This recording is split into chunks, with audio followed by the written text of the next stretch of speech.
Bonjour, bienvenue dans cette vidéo de démonstration du jeu de rôle Cryptomancien. Cryptomancien, c'est la traduction de Cryptomancer, un jeu qui a été écrit par Chad Walker et édité par sa propre maison d'édition, Land of Nop, en 2016. Il a aussi sorti une version révisée en 2020 et c'est de celle-là qu'on est parti pour faire l'adaptation française. Cette adaptation, elle est éditée par Les Douze Singes, dont vous allez découvrir une partie de l'équipe aujourd'hui.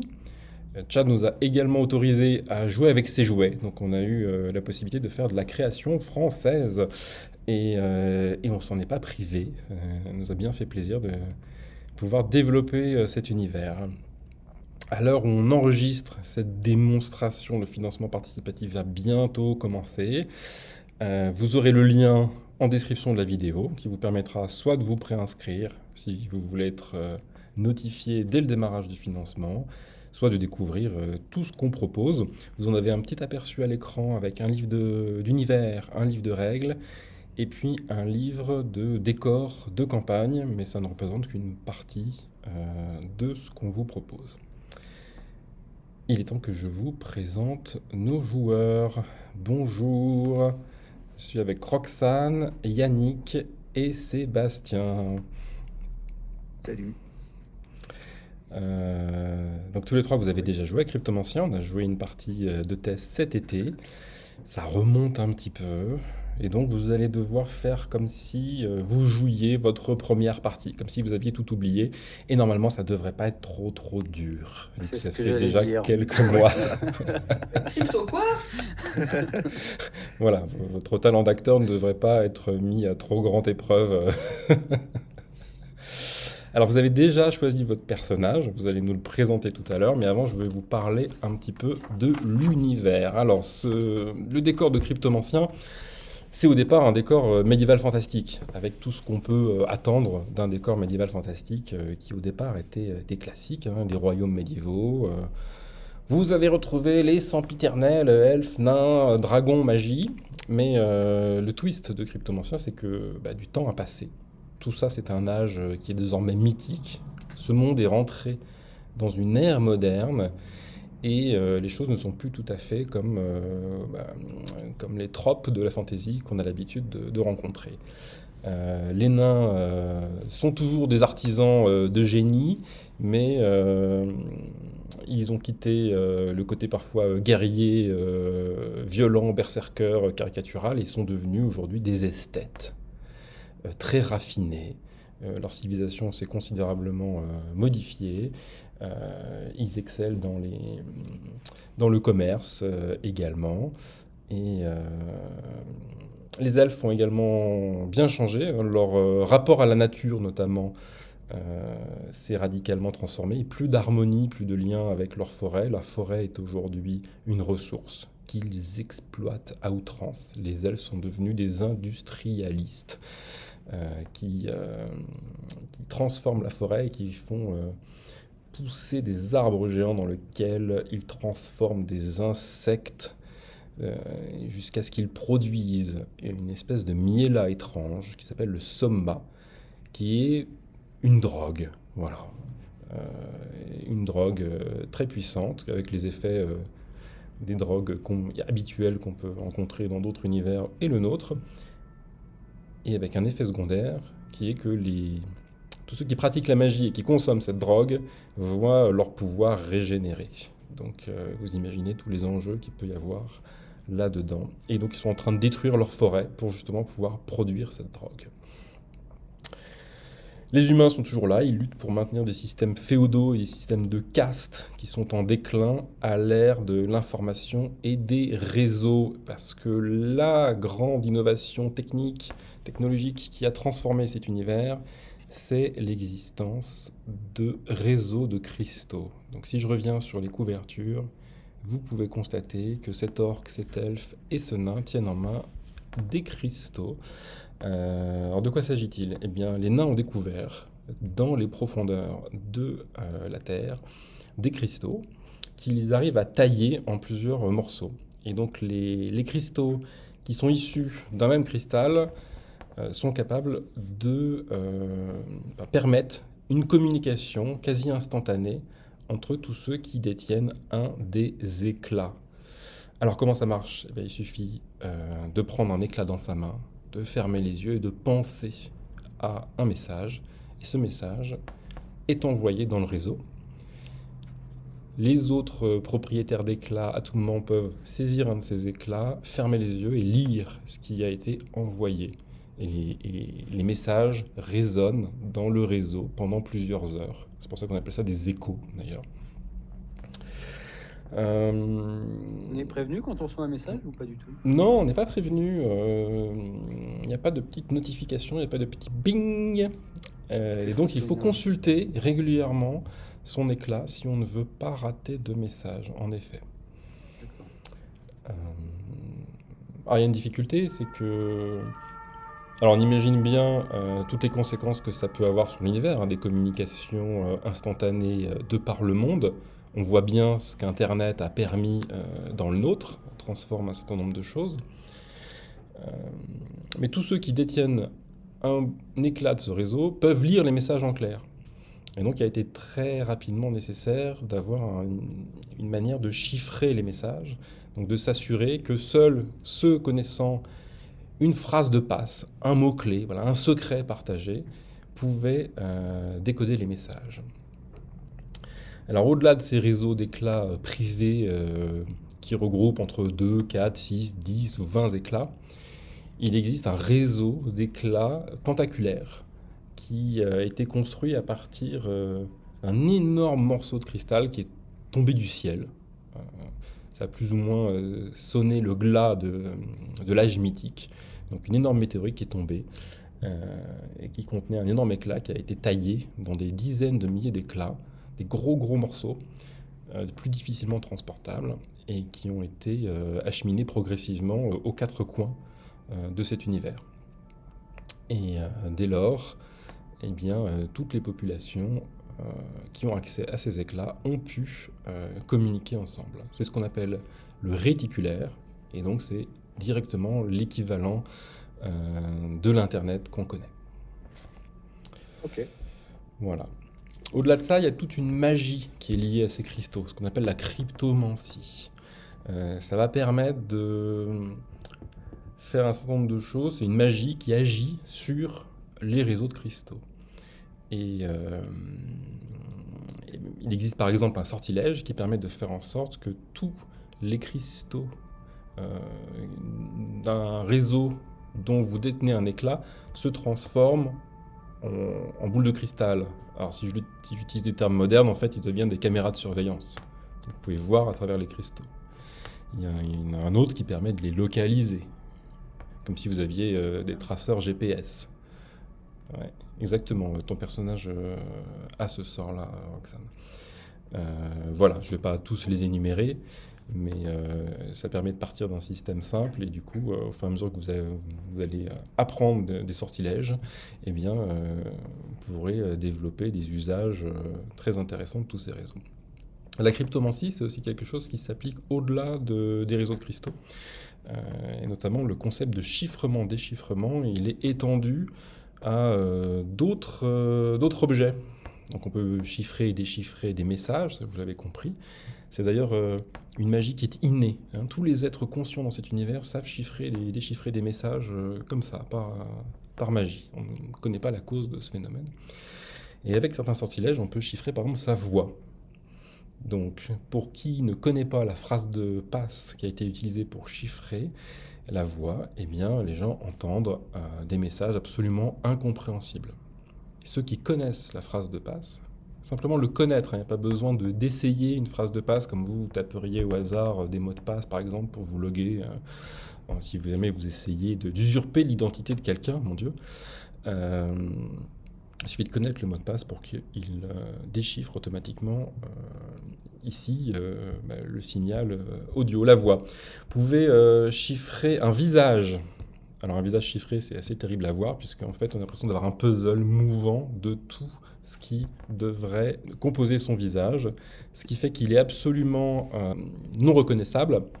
Alors pour autant, on ne manque pas de le remarquer dans la rue, puisque c'est une vision d'ailleurs assez terrifiante. Et on peut aussi chiffrer même un passage. Imaginez, vous chiffrez une porte, et bien seuls ceux qui détiennent la phrase de passe peuvent passer la porte.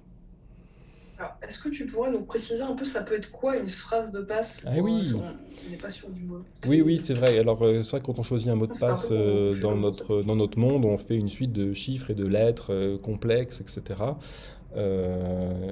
qui serait très compliqué de se passer là entre joueurs. Donc là, il y a une restriction. En fait, c'est une suite de mots qui doivent exister, qui peuvent être des mots en langue humaine, en langue elfique, en langue naine. Vous ne pouvez pas inventer des mots. Euh, voilà. Par contre, il n'y a pas de limite au nombre de mots que vous voulez faire. Donc si vous avez une phrase de passe qui est composée de 5, 6, 7 mots, on considère que c'est une phrase de passe qui est sûre, qui a peu de chances d'être déchiffrée. Mais qui sait? En fait, ça peut être Sésame ouvre-toi. Et sauf que si c'est Sésame ouvre-toi et que tout le monde a lu cette histoire, eh bien tout le monde la connaît. Ça peut Oui, être ce une qui veut manière dire d'ailleurs que de restreindre des messages à une culture ou une sous-culture qui connaît bien justement, qui a une référence commune comme un livre. est-ce qu'il Vous il qui faut venez en pas, ami. Oui, Roxane. il faut pas avoir, il faut pas que quelqu'un t'ait vraiment dit c'est celle-là la phrase, tant que tu la connais parce que tu as lu Mm. justement un bouquin dans ta jeunesse, même si on t'a jamais dit que c'était bien celle-là, tu sais directement Ouais, que tu l'aies lu, que tu l'aies ouais, entendu, ouais, tu vois ce que tu veux. que quelqu'un te l'a dit, etc.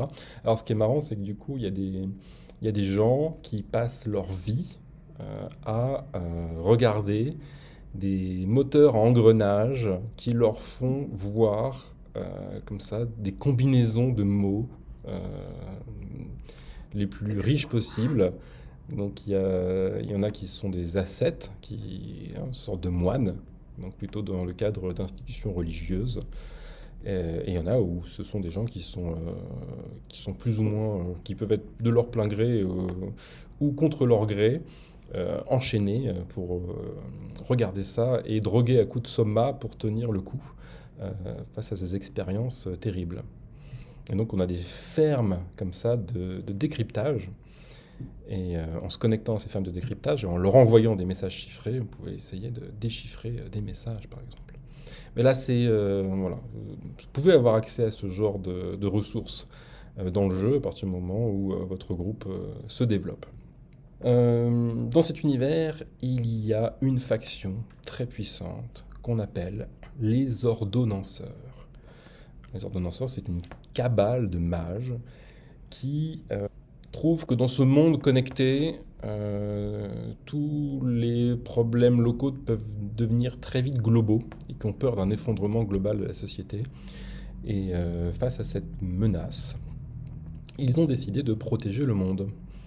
Alors personne ne leur a demandé, hein, ils ont décidé par eux-mêmes. On prend l'initiative, c'est bien ça. Voilà, c'est ça. Mm. C'est les entrepreneurs de ce monde. Comment font-ils? En fait, ils ont des réseaux d'espions de par le monde qui collectent des informations, qui leur remontent des informations jusqu'à une machinerie installée dans une tour gigantesque dont l'existence est légendaire, dans lequel ils ont des moteurs de prédiction. Donc vous imaginez des salles gigantesques remplies de mécanismes fabriqués par des nains, des mécanismes d'horlogerie de précision animés par des moulins à vent, voire peut-être même par des esclaves qui sont cachés sous la tour et qui manipulent, qui font bouger des roues pour en tout cas donner toute l'énergie nécessaire à tous ces moteurs. Et ces moteurs de prédiction, alimentés par des tonnes d'informations, eh bien, déterminent qui vont être les grains de sable dans les grands rouages du monde, qui sont ces gens qui vont présenter un risque systémique pour la société. En tout cas pour le statu quo. On a l'impression que les ordonnanceurs, on peut les présenter de manière très sympathique, comme des gens qui veulent protéger le monde de catastrophes à venir, et puis aussi on peut les présenter de manière comme des gens qui vont protéger le statu quo, et donc finalement protéger les puissants, pour que les puissants restent puissants, et que ceux qui ne le sont pas ne le deviennent pas. Et c'est connu ça qu'on est surveillé en permanence par les ordonnanceurs? Eh bien, c'est plutôt de l'ordre de la légende urbaine. C'est un petit peu Oui, comme ils ont le même statut que les Illuminati dans notre monde. Donc, oui, ceux qui d'accord. y croient sont plutôt des complotistes, des gens un peu marginaux, etc. Mais vous savez que c'est vrai. Pour une raison très simple, c'est que votre nom est sorti de ces machines. Les ordonnanceurs ont décidé que vous étiez une menace pour le monde. Alors peut-être qu'ils ont raison, peut-être qu'ils ont tort, peu importe, vous ne le savez pas, peut-être que dans le futur vous deviendrez une menace. Peut-être que le fait qu'il vous ait catalogué comme menace vous transformera en menace. L'ironie du sort étant bien ironique. Et donc, ben, je suis au regret de vous informer qu'ils ont donc décidé de vous éliminer. Donc ils ont tenté de le faire, soit par voie directe, en envoyant des assassins au visage et à la voix chiffrée, soit de manière indirecte, en manipulant des factions, en manipulant la police, en créant de toutes pièces des scandales contre vous, ce qui fait que vous avez dû quitter votre vie normale, votre vie d'avant, et rentrer dans la clandestinité. Donc vous avez vécu une période où vous étiez en cavale. Pour différentes raisons, vous vous êtes croisés, vous vous êtes alliés, et vous avez trouvé quelqu'un pour vous protéger, quelqu'un d'assez puissant pour vous protéger, pour vous fournir une nouvelle identité, pour vous fournir une planque, et pour vous protéger des ordonnanceurs. Donc c'est votre commanditaire. Donc vous travaillez pour ce commanditaire, vous effectuez des missions pour lui en échange de sa protection. Le jour où vous n'avez plus de commanditaire, ce qui peut arriver dans le jeu, eh bien, le risque de vous faire rattraper par les ordonnanceurs augmente dramatiquement. Alors, quel genre de mission? Ben, le commanditaire étant quelqu'un d'assez puissant, il est pris dans une toile d'alliés, d'ennemis, de jeux de pouvoir, de jeux de factions, et il souhaite vous utiliser pour conserver ses acquis, son patrimoine, protéger ses secrets, dévoiler les secrets de ses adversaires. Donc typiquement, vos missions, c'est d'espionner un lieu, d'espionner une personne, pénétrer dans une place forte pour extraire une personne, un artefact, un secret, manipuler une faction en leur donnant des fausses informations pour qu'ils mettent en place des plans qui finalement jouent contre eux, ce genre de choses, quoi. Donc on est plutôt dans des missions d'espionnage, de manipulation, de subterfuge, même de coups de force, hein. Ça peut aller, voilà, on peut aussi attaquer de front un bastion, pourquoi pas. C'est essentiellement le commanditaire qui va vous donner des missions, et puis au fur et à mesure, certainement vous trouverez vos propres missions, et peut-être même que vous n'aurez pas toujours envie de faire exactement ce que veut votre commanditaire. Du coup, vous avez choisi un personnage avant cette partie. Est-ce que vous pouvez nous dire un petit peu qui vous jouez? Et on va commencer par Roxane. Pas de problème. Alors moi je suis Lena Padmos. Avant je travaillais pour les Sphinx, c'est une organisation bancaire qui agit depuis une série toute une flotte en fait de bateaux au large des îles des Lazarides. Et en fait sur tous ces bateaux il y a un golem connecté au réticulaire qui permet de faire des actions bancaires en rapport avec du coup, le réseau global. Et moi, je m'occupais notamment pas mal du rapport avec ce golem. Donc, je suis habitué à la vie en communauté sur un navire et je suis habitué à tout ce qui est chiffrement, déchiffrement, navigation sur le réticulaire, etc. Ça se passait plutôt bien pour moi et l'équipage sur le bateau jusqu'à la tempête qui a transformé la flotte en petits bois. Pour tout le monde, c'est naturel. Moi, je sais ce que j'ai vu ce soir-là. Les éclairs que j'ai vus, c'est pas des éclairs de tempête normale. Des tempêtes normales, j'en ai déjà vu. Ça, j'en suis sûr, c'est des éclairs d'ordonnanceurs. Je m'en suis tiré. J'aurais pas dû. Et depuis, il y a des gens qui préféraient que je retourne au fond de l'océan. J'ai pas l'intention de les laisser faire. Super, merci beaucoup. Et donc, petite précision, un golem, c'est une espèce de créature mécanique. Ça, c'est vraiment le sommet de l'art nain, qui est créé par des maîtres golémiers. Et ce sont des créatures mécaniques semi-conscientes qui peuvent manipuler les cristaux, lire des messages et écrire des messages.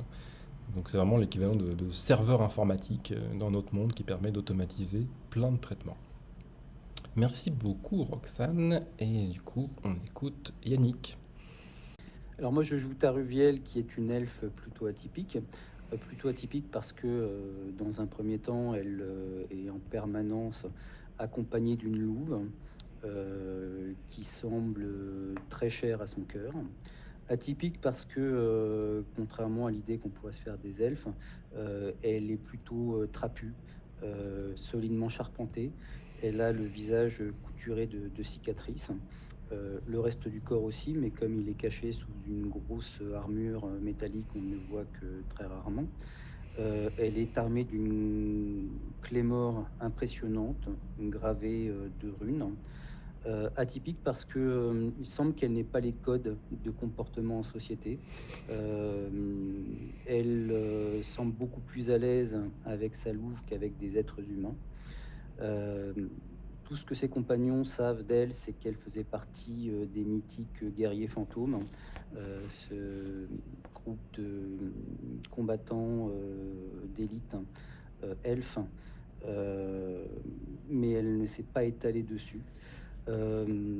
Aujourd'hui, ça reste une elfe assez renfermée, qui ne parle pas beaucoup et qui, lorsqu'elle parle, n'est pas toujours très compréhensible. Bon, bah ça promet. Non, mais c'est notre copine, pas de souci.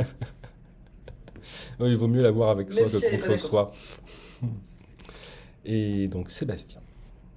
Alors, moi, je joue un nain qui est connu pour être assez maniéré, de parler avec les mains, de faire des grands discours, qui a sans doute la réputation d'un baratineur, mais en fait, c'est à cause d'une accusation aussi sans doute fausse, mais qui a quand même entaché sa réputation. Pendant très longtemps, j'ai fait partie de l'entourage de la chancelière de la République palatine. J'étais, pour ainsi dire, un proche conseiller, mais il n'y a pas si longtemps, je suis tombé en disgrâce. On m'a en effet accusé d'avoir eu un comportement déplacé envers sa jeune fille. Et depuis que cette affaire a éclaté au grand jour, un certain nombre d'événements prétendument de mon passé ont été étalés sur la place publique, comme quoi, avant d'arriver ici et de me faufiler jusqu'aux plus hautes instances du pouvoir, j'aurais été un immonde gigolo. Mon Dieu. Bah non, toute Oui, mais ressemblance avec cela des est, personnages réels, actuels ou tout cela est passés, faux. est parfaitement coïncidence. Et bien sûr, tout cela est faux. On sent bien Eh la oui, conspiration eh oui, des ordonnanceurs derrière tout ça. qui d'autre? Bien, alors du coup, je vais vous dire un petit mot de où vous jouez. Vous jouez dans la cité de Prantis. Prantis, c'est une cité-État humaine, typique de l'univers. Vous le voyez, la cité est prise comme prise dans une mâchoire de montagne, qu'on appelle les mâchoires d'Atlan, sur le côté ouest, et à l'est s'étend une forêt elfique à perte de vue, qu'on appelle le souffle d'Atlan. Vous imaginez une créature qui serait en train de souffler, et la forêt serait son souffle. Et au milieu donc, Prantis, une énorme cité fortifiée, qui compte des dizaines de milliers d'habitants, à peu près 2 tiers d'humains, et puis ensuite oui, un mélange divers et varié de nains, d'elfes, mais également de gobelins, parfois d'orques. La cité-État regorge d'édifices sur plusieurs étages, entassés les uns sur les autres, superposés, jusqu'à parfois ne plus voir le soleil quand on est tout en bas. Donc la vue depuis un balcon en hauteur montre une cité-État pittoresque, bruissant d'industrie et de commerce, alors que les étages inférieurs sont plus couverts de poussière, de crasse, et les rues et les ruelles encombrées par la circulation des piétons, les stands de vendeurs ambulants, et parfois des querelles de toxicomanes qui se disputent quelques restes pour trouver de quoi payer leur prochaine dose. En termes politiques, la cité est régie par un régent, oui, c'est magnifique de le dire comme ça, qui est élu. Alors attention, c'est pas une élection démocratique, c'est une élection qui se fait entre grands électeurs. Il y a 5 grands électeurs dans la ville qui correspondent chacun aux dirigeants d'une des grandes maisons nobles humaines. Alors le régent a un pouvoir en particulier, c'est qu'il dirige la constabulaire. La constabulaire, c'est un corps qui tient tout autant de l'armée permanente que de la police secrète, hein. Donc elle est chargée de faire régner l'ordre dans la ville. Alors c'est un petit peu une sorte de police à deux vitesses, c'est-à-dire que si vous êtes riche et puissant, elle est là pour vous rendre la vie tolérable, sûre et stable. Et donc à ce moment-là, la police vous traite comme d'humbles serviteurs. Et puis pour tous les autres, eh bien, en fait, les constables pourraient tout aussi bien être des hommes de main de la pègre qui ont recours au chantage et aux raquettes. Toute ressemblance avec le guet de Wasbourg étant une coïncidence, mais est bien pratique pour situer les choses. C'est quelque chose. Voilà. Votre commanditaire, c'est un de ces 5 dirigeants. Il s'appelle Aden Lomière, de la maison qui porte son nom, la maison Lomière. Donc c'est quelqu'un qui est patient, qui est méthodique, avec une personnalité plutôt chaleureuse, il est facile, un commerce facile, et il est également extrêmement ambitieux. Il a été régent à une époque, et il aimerait être régent de nouveau. Il a, dans ses forces principales, il a un réseau d'espions infiltrés partout, qu'on appelle la main, avec lequel vous pouvez d'ailleurs interagir.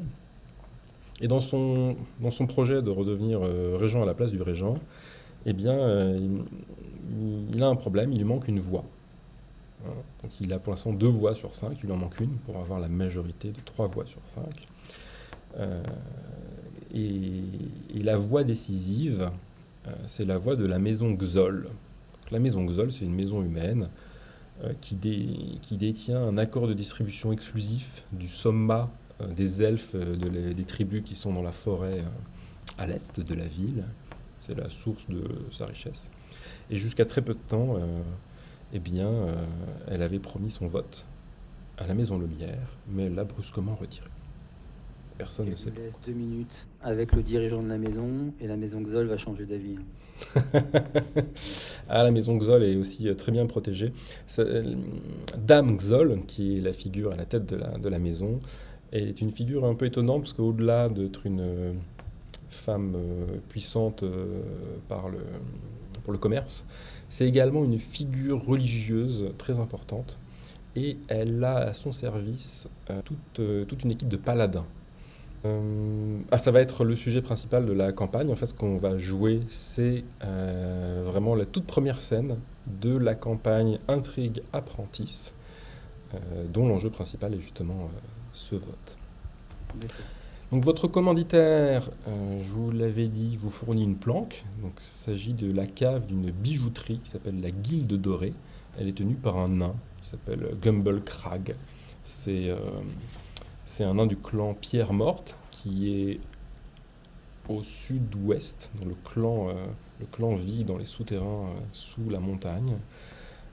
Et c'est un proche collaborateur d'Aden Lomière, mais c'est une information qu'il garde pour lui. C'est un lieu modeste, mais qui n'est pas dépourvu de potentiel. Donc dans ce jeu, il y a tout un sous-système qui est dédié à l'amélioration de votre planque. C'est-à-dire qu'au fur et à mesure que vous allez réussir des missions, votre commanditaire vous octroie des actifs, voilà, des sommes d'argent qui vous permet, par exemple, eh bien, d'acheter les bâtiments autour de la planque, construire un réseau de souterrains, et puis vous doter comme ça d'un atelier de forge, de votre propre golem avec votre propre accès au réticulaire, une salle avec des cartes, une salle pour méditer, et voilà, construire vraiment comme une petite guilde. Et ça va même jusqu'à recruter vos propres agents. Vous avez des cellules comme ça que vous pouvez diriger à distance si vous disposez d'un golem et d'un accès au réticulaire. Et vous pouvez les envoyer en mission. Vous pouvez comme ça acquérir une cellule de contrebandier pour passer des marchandises, voire des objets dangereux, des artefacts, discrètement d'un endroit à un autre. Ce serait pas mal qu'on en arrive vite à ce moment-là, parce que ça manque un peu de personnel. Ouais, alors pour l'instant, en fait, il faut tout faire à la main. C'est comme ça qu'on apprend. Et puis, au fur et à mesure, on progresse. En tout cas, c'est la vision de ce jeu.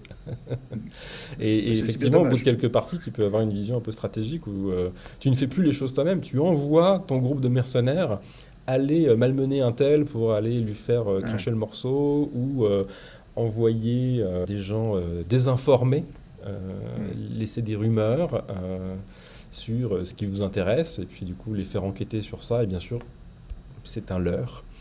Et pendant ce temps-là, vous faites autre chose. tout cas, si je comprends bien, la bande qui est à ma disposition est une bande de 2. Alors ça, Alors non, tu as mal c'est compris. ta vision Tu des n'as choses. tu n'as pas de bande à ta disposition. Non, mais laisse tes revient. Ce sera plus vite fait de le laisser croire qu'il nous donne des ordres, et puis. Parce que sinon, on n'a jamais fini. Ça, c'est une tactique. Donc j'ai posé une petite icône là sur la carte de la ville. Une petite icône qui Ouais. représente un éclat de cristal. Et Mhm. donc ça situe l'endroit où est votre planque. Donc en dehors de la planque, votre commanditaire vous fournit un réseau d'éclats de cristal. Donc vous détenez chacun un éclat qui est connecté aux deux autres. Vous avez quelques éclats en plus qui restent dans votre planque au cas où un jour vous décidiez de recruter d'autres camarades. Eh oui, c'est ce qu'on va faire tout de suite, non? Je peux déjà pas vous faire confiance à vous deux, alors en avoir d'autres, c'est pas la peine. Voilà. Et donc vous avez chacun cet éclat, alors vous le gardez sur vous en permanence, soit dans une bourse, soit autour d'un petit lacet autour du cou, là. Voilà. L'idéal c'est de le cacher, parce que faut pas vous le faire prendre, forcément, ça, c'est la première chose. Et voilà, c'est quelque chose qui est assez coûteux, hein. Tout le Ouais, monde ne c'est peut pas courant pour le commun des mortels d'avoir ça, quoi. Non, non, non, non. Le commun des mortels peut faire la queue pour accéder aux éclats du réticulaire. Donc parfois on attend 1 heure ou 2 pour réussir à avoir un accès et quelques minutes d'utilisation de temps connecté. Et donc effectivement, c'est plutôt des entreprises, des guildes, des artisans, de riches marchands qui disposent de ces éclats pour faire marcher leur commerce. Et nous, je suppose qu'on a plutôt l'air de gens du commun. Donc si on nous voit utiliser ça au milieu de la rue, ça va avoir l'air bizarre, non? Ça peut avoir l'air très Oui, ben, suspect. vous, effectivement, vous devez faire attention. C'est-à-dire que nous avons un commanditaire qui est, ma foi, assez généreux envers vous. Et il ne faudrait pas que votre attitude attire l'attention sur nous. C'est Ça va compris. être un peu difficile pour moi, mais je ferai le maximum. Hmm. Vous savez, on peut toujours faire un peu plus, hein. Et vous détenez un autre éclat. Donc c'est l'un d'entre vous qui en dispose. Que c'est moi. D'un Bah, commun ça accord. dépend. Qu'est-ce qu'on peut faire avec cet éclat? Eh bien, c'est un éclat qui vous donne. Vous connaissez, a priori, il est connecté à d'autres éclats, mais vous en connaissez qu'un, qui est détenu par la main. Et donc, en fait, Par les réseaux d'espions. c'est- Oui, c'est c'est- bien ton expertise, ça, Karim, c'est ton domaine. c'est par cet bien. éclat que votre commanditaire peut, via les agents de son réseau d'espions, communiquer avec vous et vous envoyer des informations et ses ordres de mission. Euh, donc, ben, il est d'usage que vous le consultiez régulièrement pour ne pas le faire attendre si jamais il a besoin de vous. Donc à peu près toutes les 2 heures. Sinon, vous risquez de rater un écho. Et donc vous partagez avec la main une phrase de passe spécifique, ce qui fait que quand vous recevez des messages, elle se déchiffre. Et d'ailleurs, la phrase apparaît quelques instants dans votre esprit avant de révéler le message, ce qui vous permet de vous assurer que le message a été chiffré avec cette phrase et donc que c'est bien un agent de la main qui vous l'envoie. Hein. Cette phrase de passe, au-delà de garantir la confidentialité, eh bien, elle vous permet aussi d'authentifier le message. Ça, c'est vrai. Ça, c'est dans l'hypothèse où j'ouvre le message en leur présence. Alors, tu peux le faire même en leur présence, puisqu'en fait, c'est un message qui apparaît dans ton esprit. Donc, le fait de lire un message, voilà, tu ne risques pas de le divulguer à ceux qui sont autour de toi. Parfait. Eh ben, on n'est pas rendu. Donc, on va pouvoir démarrer. Vous êtes dans votre planque. Nous sommes en milieu d'après-midi, quand Karun consulte machinalement l'éclat qui vous relie à la main. Tu observes un écho chiffré. Il est déchiffré par la phrase de passe habituelle que vous partagez avec la main. Et ce message apparaît. Donc je vous laisse le lire, ou plutôt je vais vous le lire. La boîte aux lettres mortes que nous utilisons pour communiquer avec un espion sous couverture semble compromise. Nous avons repéré au moins 4 personnes suspectes qui la surveillent. La cachette est un pot de fleurs localisé devant le vendeur de masques du Festival des Monstres, au cœur du quartier de la Carcasse. Votre mission consiste à récupérer le message et à déterminer qui sont ces agents. En aucune manière, vous ne devrez les laisser découvrir votre affiliation ou votre planque. Votre rapport est attendu d'ici demain. Alors ça mérite peut-être une explication, ne serait-ce que sur le terme de boîte aux lettres morte que vos personnages connaissent de par leur culture d'agents clandestins. C'est un lieu qui est prédéterminé à l'avance entre deux groupes, qui permet de communiquer entre ces groupes sans que aucun des deux ne soit en présence l'un de l'autre. Donc comment ça se passe? On convient d'une cachette. Une personne d'un groupe va à cette cachette, dépose un message, repart.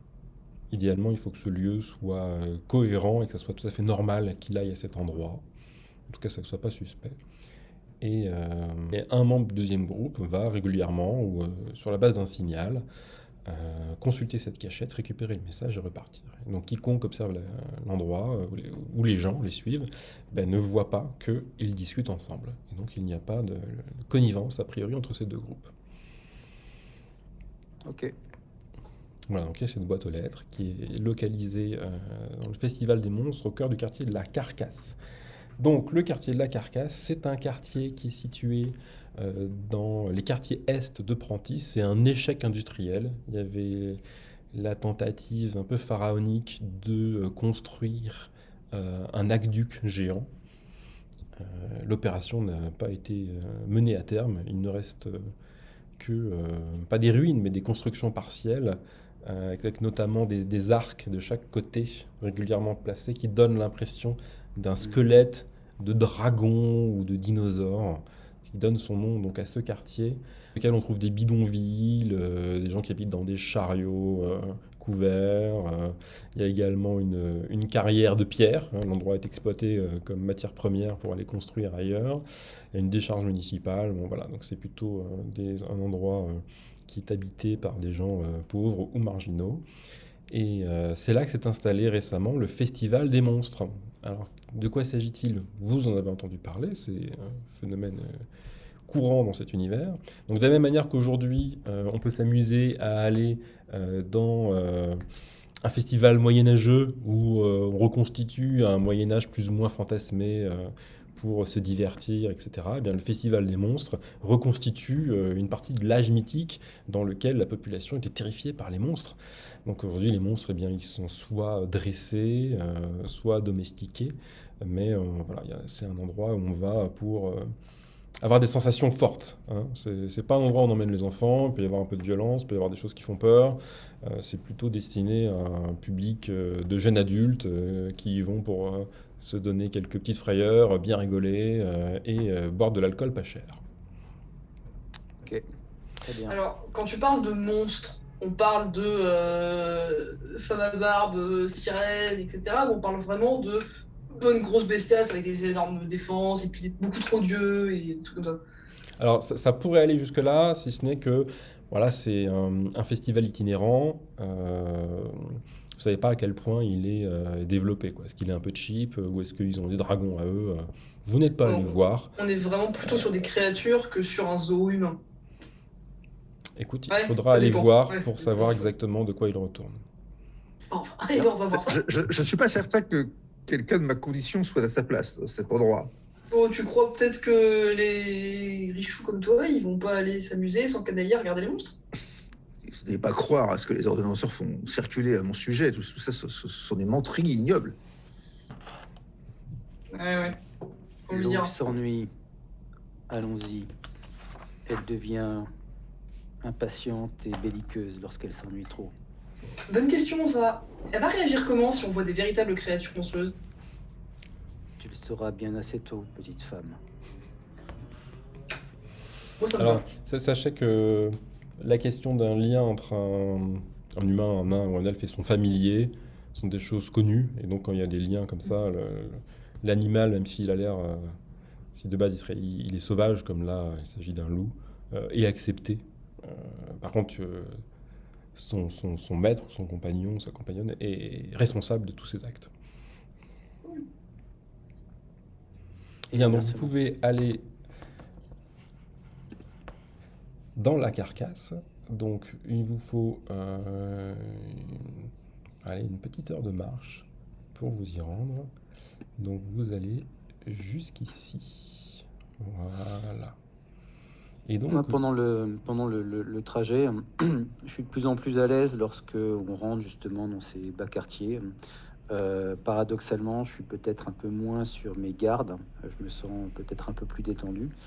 Jusqu'à Très bien. prendre, on a l'impression, un malin plaisir à marcher dans des flaques de gadou qui viennent éclabousser les tenues un peu trouvoyantes de Caroune. très bien. Donc, vous découvrez le Festival des monstres.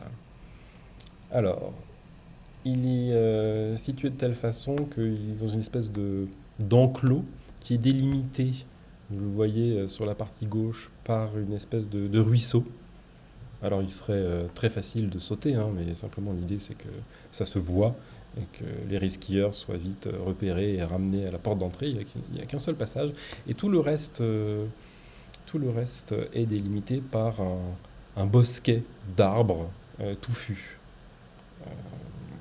Un examen simple vous permet de vous rendre compte que vous pourriez vous faufiler à l'intérieur. C'est pas d'une difficulté. Évidemment. La question, c'est de ne pas se faire prendre. Et nous, on Euh, arrive. Vous arrivez donc, et on va pouvoir installer vos petits personnages. Vous arrivez, je vous laisse vous en emparer. Vous arrivez ici, face à cette entrée. Donc il y a un petit pont sur ce ruisseau qui est précédé par une petite cabane où une jeune naine arborant un sourire joyeux vous accueille. Au-dessus du pont, il y a une espèce de sculpture en papier mâché qui figure un dragon peut-être, ou une forme un peu démoniaque. Ils ont une espèce de lance à feu qui de temps en temps crache des flammes pour faire venir du monde.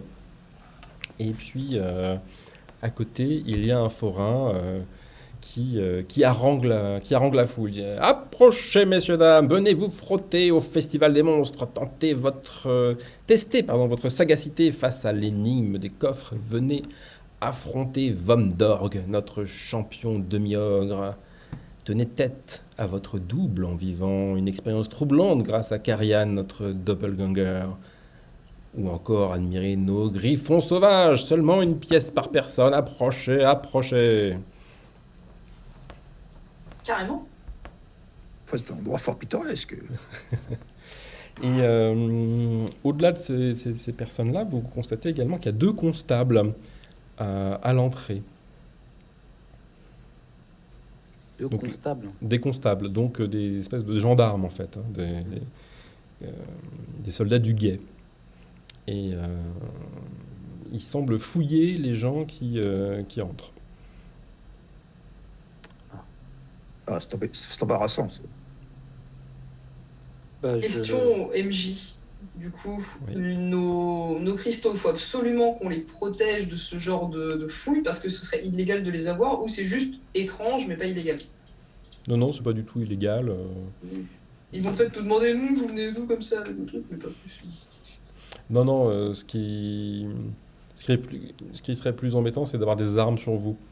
Comme l'indique Ouais. une affiche qui était placardée sur le côté de la petite bicoque à l'entrée. Le port d'armes est interdit dans le festival. Quoi? Mais ma foi, ça paraît tout à fait normal. Vous êtes effectivement une forme de brute qui n'a pas l'habitude de la civilisation. Mais ici, nous sommes autre genre de bonne compagnie. On ne se promène pas, même avec un cure-dent géant. Enfin, Tu ne c'est pas pouvais pas possible. prévenir avant? Tu ne pouvais pas prévenir avant? Mais j'ai pas besoin de prévenir. Enfin, c'est le bon sens. N'importe qui est dessous de jugeote et qui est un peu civilisé, c'est cela. Enfin, T'es bien content de l'avoir, mon cure-dent, quand il te sauve les miches. Oui, mais là, ne risquons rien. Vous n'avez pas peur d'un dragon de pacotille où il y a des types qui font du faux feu. Enfin, Alors devant vous, il y a un groupe Est-ce qu'on voit de jeunes nobles rigolards qui passent, qui sont armés de rapières. Et au moment de payer, ils déposent leur rapière qui est certainement rangée dans la petite bicoque. Et ensuite, ils rentrent sans être inquiétés. J'imagine que vous allez déposer votre arme dans un pot à l'entrée. Même pas en rêve. Finalement, Non, Téréviel, évidemment, est-ce pas en que rêve, pour de vrai. Pour rien. Moi, je tourne le dos à mes compagnons et j'avance d'un pas décidé en direction de la tête de dragon qui crache du feu. Oh, ça va être rigolo, ça, encore. Bon, si on nous pose la question, Karune, on la connaît pas pour l'instant. Non, non. C'est bien, on voit toute la solidarité d'un groupe. Peu importe, donc Taruviel approche donc d'un pas décidé. Elle sait pertinemment qu'elle ne doit pas avoir son arme, alors elle décide que la meilleure défense, c'est l'attaque. Elle met devant elle Louve, qui commence à gronder, et elle toise, alors qu'elle marche d'un pas le plus intimidant possible. Elle toise les deux gardes du guet, en leur faisant bien comprendre qu'il ne va pas falloir se mettre sur son chemin. Et qu'il va falloir faire une exception cette fois pour la laisser passer. Bon, je rejoins ce petit groupe qui s'est constitué. Veuillez excuser mon garde du corps. Allez, Karune. J'essaie de des manières un peu rustres. Si je comprends bien, nous ne pouvons pas entrer armés en ces lieux. Ouais, vous avez bien compris, ouais. Et bon, écoutez, je me tourne vers Taréviel. Je pense que nous ne risquons rien. Si personne n'a d'armes à l'intérieur, quel danger pourrait-il nous menacer? Je me tourne vers les gardes. Je dis, mais vous conviendrez que cet animal ne peut pas renoncer ni à ses griffes ni à ses crocs. Non, mais le loup peut passer. Mais l'épée de Taréviel, 2 mètres, semble- là, devra rester au vestiaire. Taréviel, cela semble un bon compromis. Je te regarde avec un regard assassin. Je fais demi-tour et je m'éloigne. Mais quelle tête de mule. Bon, Ça, est-ce c'est que malin. Vous devez aller contrarier. vous avez votre billet. Le billet. Le billet. Léna, sortez des billets. En échange de 3 pièces, vous avez 3 petits billets colorés qui vous Non, permettent de c'est- rentrer. Est-ce que... On va en prendre que 2 parce que moi je vais me mettre derrière la bicoque et je vais lancer clignotement parce que il est hors de question que je me sépare de mon arme. Donc clignotement qui va me permettre de devenir invisible de façon en tout cas jusqu'au passage du guet et de la tête de dragon. Voilà, pénétrer dans l'enceinte Hyper risqué. avec mon équipement et une deuxième partie de moi qui est de mon arme. Très bien. On va gérer du coup Lena et Karun. Vous rentrez. Est-ce que vous déclarez Alors, des armes? En tout cas, avez-vous des oui. armes sur vous? Est-ce que vous les déclarez ou est-ce que vous cherchez à en dissimuler et échapper peut-être à la fouille au corps? Pas du tout. Moi, Très bien. j'écarte les larges pans de mon long manteau particulièrement élégant afin que chacun profite des broderies qui ont été ajoutées à la doublure à l'intérieur. Et je remets mon épée courte à ces messieurs, attirant leur attention sur sa grande valeur et que je leur fais une absolue confiance. Je leur rappelle que Téréviel n'est pas très loin.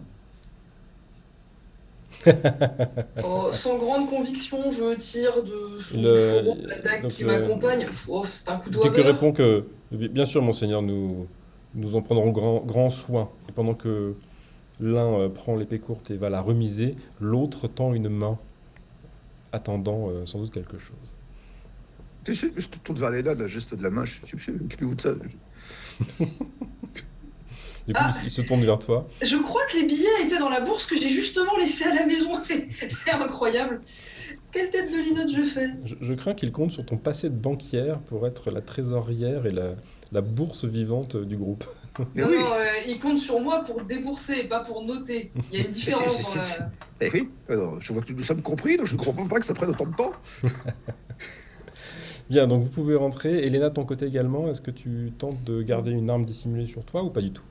Non, pardon, du coup, je disais, je sors de son fourreau ma dague, j'ai que ça sur moi, genre, donc, que la dague, je leur montre en disant, c'est plus un couteau à sandwich. Vous le voulez quand même? C'est une dague mystérieuse parce qu'il y a une inscription qui est Ah, je l'avais gravée vu, ça. dessus, mais qui est chiffrée et Ah, dont tu ne connais pas la phrase de passe. Et c'est une dague que tu tiens de ta mentor qui a disparu en même temps que le reste de l'organisation des sphinx. Ah, je suis ça plutôt. Je l'aurais peut-être pas filé comme ça pour le coup. Enfin, ça se dissimule une dague. Tout à Se fait, cache ça se facilement. dissimule, effectivement. Oui, bah non, du coup, non, là j'y tiens un peu trop. Oui, pour le coup, je comprends un peu plus Taruviel et son refus. Où la caches-tu? Bah, où est-ce qu'on cache une dague pour échapper à une fouille corporelle? Question. J'ai un sac sur moi. Alors, tu peux avoir un sac, Oui, sinon, une sacoche, une besace, un truc, sinon n'importe si quoi. tu as des hautes chaussures en cuir, tu peux la glisser de manière à ce qu'elle se confonde par exemple avec ton tibia. Ouais, c'est ce qui va être mon. Si l'idée que je viens d'avoir marche pas, c'est ce que je vais faire. J'ai le sortilège qui permet de chiffrer un passage pour rendre l'accès compliqué. Chiffrer l'accès à mon sac, ça se verra, dans le sens où ce sera pas juste ils mettront la main dedans, ils trouveront rien, c'est qu'ils se rendront compte que c'est le sac qui est caché. Oui, tout à fait. Ouais, ça Tout à se fait. verra. Ça garantit le fait qu'on ne va pas prendre des choses dans ton sac, mais pour autant, Mais ça se tout le monde verra, va donc ce sera parfaitement hyper voir louche. qu'il y a. Voilà. Et Bon, bah, typiquement, je ne fais pas ça, on du te coup. demandera de l'ouvrir et donc de prononcer la phrase de passe pour que justement les forces de l'ordre puissent vérifier le contenu du sac. Ce sera tout à fait nickel. Donc, bah, nous allons aller la technique de la botte, ce qui me semble extrêmement risqué, mais bon, c'est pour jamais. Alors, ça va être l'occasion de faire un premier test. Ouais. Dans Cryptomancien, nous avons des attributs comme agilité, dextérité, etc. Qui ont des scores entre 1 et 5. Donc ce score va déterminer le nombre de D10 que tu lances. Donc si tu as 1, eh bien tu lances 1 D10. Si tu as 5, tu lances 5 D10. Pour autant, quoi qu'il arrive, dans tous les jets de dés que tu vas faire, que vous allez tous faire, il faut avoir 5 dés. Et donc on complète avec des D6 pour arriver jusqu'à 5. Donc si, par exemple, je te demande un test d'agilité et tu as 3, eh bien tu lances 3 D10 et tu complètes avec des D6. Comment on sait si on a réussi? Donc on va comparer chaque dé avec la difficulté. Il y a 3 difficultés, 4, 6 ou 8. Donc pour savoir si un D10 réussit, ben, il suffit de comparer, est-ce qu'il a fait au moins 4, au moins 6 ou au moins 8. Comme ça c'est clair. Sur les D6, c'est un peu particulier, ils ne réussissent que s'ils font 6. Et on compte toutes les réussites. Ça serait trop facile si ça s'arrêtait là. On va également soustraire le nombre de 1 obtenu. Sur les D6 aussi? Sur les D6 aussi, ce qui fait que vous voyez qu'il y a autant de chances qu'un D6 vous donne un succès qu'il donne un revers, donc un moins un succès. Donc il rajoute un petit peu d'aléa. Il vaut mieux avoir des D10, c'est quand même plus intéressant. Du coup, j'ai une petite question parce Ouais. que il se trouve que Caroun a un pouvoir qui s'appelle Défier le destin, qui précise qu'avant de connaître le résultat d'un test, je peux transformer en réussite un ou plusieurs dés à l'exception des 1, en acceptant de prendre un point de risque par dé que je transforme. Mhm. Donc en fait, tu vas pas nous annoncer le seuil à l'avance, c'est ça? On jette les dés et... Alors c'est pas un pouvoir qui est propre à Karun, en fait c'est quelque chose que vous pouvez tous faire. D'accord. Oui, d'accord, c'est au-dessus des talons. Ok. Exactement. Donc ça, c'est un des mécanismes de jeu qui est au cœur de Cryptomancien et qui crée une tension permanente. Donc, une fois que vous avez lancé les dés et que vous avez compté votre nombre de succès, il est possible que vous ne soyez pas satisfait par ce nombre de succès. Alors avant d'aller plus loin, je vais raconter ce qui se passe en fonction du nombre de succès. Donc quand on fait un succès, c'est réussi, mais c'est limite. Donc vous obtenez ce que vous voulez, mais le MJ, en l'occurrence moi, a le droit de rajouter une petite complication. Si vous tenez 2 succès, parfait, vous racontez ce qui se passe. Si vous tenez 3 succès, c'est fantastique. Non seulement vous obtenez ce que vous voulez, mais il y a certainement un bonus. Si vous obtenez 0 succès, c'est un échec. Ce que vous cherchiez à obtenir, vous ne l'avez pas. Mais vous pouvez créer une petite circonstance positive. Moins 1 succès, c'est l'échec pur et simple. Et alors, moins 2, on arrive à l'échec critique. Non seulement vous n'obtenez pas ce que vous voulez, mais alors là, les circonstances empirent et je suis libre de vous faire des misères. Donc, que vous ayez obtenu moins 2, et que ce soit un vrai problème, 0 et ça suffit pas, ou vous avez obtenu 1, mais vous espériez quand même 3 parce que 1, ça suffit pas à obtenir ce que vous voulez, eh bien, vous pouvez être tenté à tout moment de prendre des risques. Qu'est-ce que ça veut dire? Eh bien, ça veut dire que tous les dés qui ne sont pas des réussites, mais qui ne sont pas non plus des 1, hein, les 1 restent des 1, malheureusement, ce sera la limite, vous pouvez les transformer en succès. Et à chaque fois que vous faites ça, pour chaque dé, vous accumulez 1 point de risque. Alors, les points de risque, c'est pas un score individuel, c'est un score d'équipe.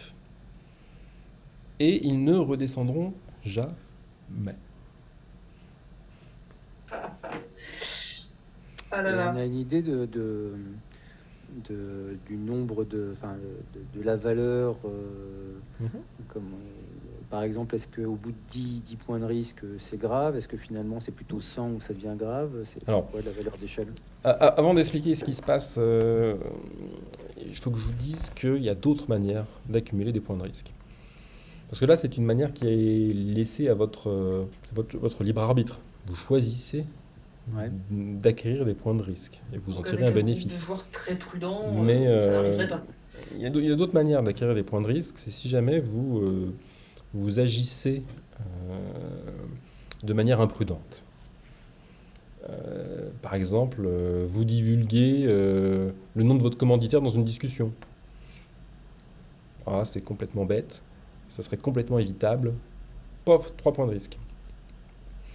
Ou vous laissez malencontreusement un objet qui permet de vous identifier sur la scène d'un cambriolage. Bon, bah alors vous étiez certainement pressé, il y avait de la tension, etc. Mais ça vaut quand même 1 point de risque. Donc les scènes de violence devant témoins, c'est des points de risque, etc. Donc c'est à la fois une combinaison de à quel point vous vous faites voir et à quel point vous faites des bêtises. Voilà. Donc ça cumule, et il y a un moment où on va tester ce niveau de risque. Alors on le teste uniquement quand vous défiez le destin, c'est-à-dire uniquement quand vous-même, vous décidez de transformer des dés d'échecs en réussite. Donc c'est à votre bon vouloir. Mais c'est une décision individuelle, hein. Un joueur peut décider tout seul de défier le destin et il y a un jet qui implique le groupe. Si les autres joueurs ne sont pas d'accord, bah, tant pis.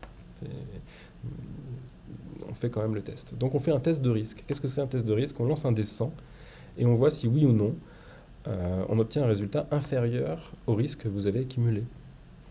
D'accord, donc c'est une échelle sur 100. Donc voilà, donc on se dit, bon allez, je prends 3 points de risque, tout va bien. Les chances de faire 3 ou moins sur un dé 100 sont quand même très limitées. Puis après on en prend un deuxième, et puis après un cap, etc. Jusqu'à arriver à 10-15 points de risque. Et puis là, les chances d'obtenir une réussite, entre guillemets, au test de risque, eh bien, commence à être réelle. Alors qu'est-ce qui se passe?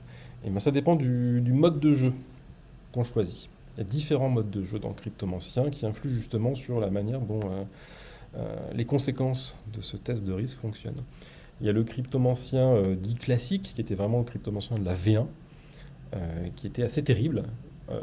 Donc la première fois que vous échouez à ce test, une cabale d'assassins, des ordonnanceurs vous tombe dessus. Voilà, et essaye de vous assassiner. Donc combat très difficile, etc. Et puis il y a une gradation, il y a 4 niveaux. Donc la deuxième fois, c'est la même chose, mais encore pire. La troisième fois, il y a toute une faction très puissante du coin qui cherche à vous éliminer. Et puis la quatrième, je crois que le monde entier vous en veut. Vous êtes désignés comme des ennemis publics numéro 1. Tout le monde sait où vous habitez, etc. Et en gros, c'est une spirale assez nihiliste qui ne peut terminer que par la destruction du groupe. Voilà. Et finalement, la proposition de jeu, c'est voilà, vous êtes tout seul face au monde. Et qu'est-ce que vous allez pouvoir réussir à faire avant que ça se termine? Dans la version révisée, Chad introduit une version différente qu'il appelle Cryptomancer Fantasy, je crois. Où là, vous défiez le destin et c'est pas forcément les ordonnanceurs qui répondent, mais il se passe quelque chose dans l'univers. En fait, vous avez défié les dieux et les dieux réagissent quelque part. Ou alors une version plutôt effet papillon si vous voulez, si vous voulez pas faire trop impliquer les dieux. Et ça peut être un dragon fait un raid sur le village d'à côté. Et puis au fur et à mesure qu'on monte, eh bien, les conséquences sont plus graves. Ça peut être l'invasion d'une armée orque de votre royaume ou une catastrophe naturelle. etc. Voilà. Donc quelque part, vous êtes plus ou moins responsable de ça parce que vous n'avez pas accepté l'ordre naturel des choses. Vous avez défié le destin. Bon, joyeux programme. Voilà. Ah, vous savez à peu près tout sur comment on fait un test. Donc, on voulait faire un test parce que Léna Cachez cette souhaite dague. entrer avec une dague dissimulée. C'est pas Donc, n'importe quelle dague, hein, c'est un héritage. et ben voilà, exactement. Pas parce que c'est une arme en fait, c'est pour le symbolisme. Et oui, et puis tu ne peux pas la laisser n'importe où puisque Ah non. elle signifie sûrement quelque chose. Ouais, non, c'est vrai. Donc, tu vas faire un test de furtivité qui est une compétence qui est sous agilité. Combien est-ce que tu as sous agilité? Ah, ça pouvait pas être un test de fouille inversé, c'était mieux. J'ai 2 en agilité, c'est pas bon. Tu as 2. Très bien. Ah non, mais oui, c'est la vie de marin, ça. On n'est pas dans le mensonge et la tromperie, on est dans la camaraderie, on est dans. C'est dans l'instantané, c'est dans l'humain, c'est dans le contact. Oui, on était des banquiers, mais on était aussi une équipe. Les dés sont en train de rouler sur la table virtuelle en haut à droite de votre écran avec 2d10 et 3d6. Et voilà le résultat. Donc, je ne t'avais pas annoncé de difficulté, mais la difficulté C'est bien. est de 6. Donc, avec ton 7 et 9 sur ton D10, tu obtiens 2 succès. Tu obtiens aussi un 6 sur un de tes D6. Donc, tu obtiens 3 succès, ce qui veut dire que tu réussis largement. Tu peux même t'inventer une circonstance bonus, si tu le souhaites. Oh, bah, s'il pouvait être suffisamment occupé pendant qu'il me fouille pour que Téruviel puisse faire son truc, moi ça me va très bien. Ah, bah très bien. Donc effectivement, ça va J'ai pas besoin aider de plus. Téruviel dans sa manœuvre, ce qui fait qu'il ne remarque pas ton incantation au moment où tu disparais. Et il ne remarque pas que voilà, tu t'évanouis dans les airs. Nous allons quand même vérifier que tu t'évanouis effectivement dans les airs, puisque Oui. ce n'est pas un petit sorcelet mineur qui se fait de manière automatique. C'est un sortilège qui demande de la concentration. Et nous allons vérifier ton niveau de concentration en faisant un test de volonté, qui sera Yes. également d'une difficulté de 6. Peux-tu me dire combien tu as? Oui, En j'ai 3 volonté. en volonté. Tu as 3 en volonté. Un superbe 3. On met en place les dés, on lance, ça roule, ça roule, ça roule, et on arrête. Et donc, nous avons un 5, échec, un 6, une première réussite, un 4, un échec, et donc pas de 6 sur les D6. Donc tu obtiens une réussite.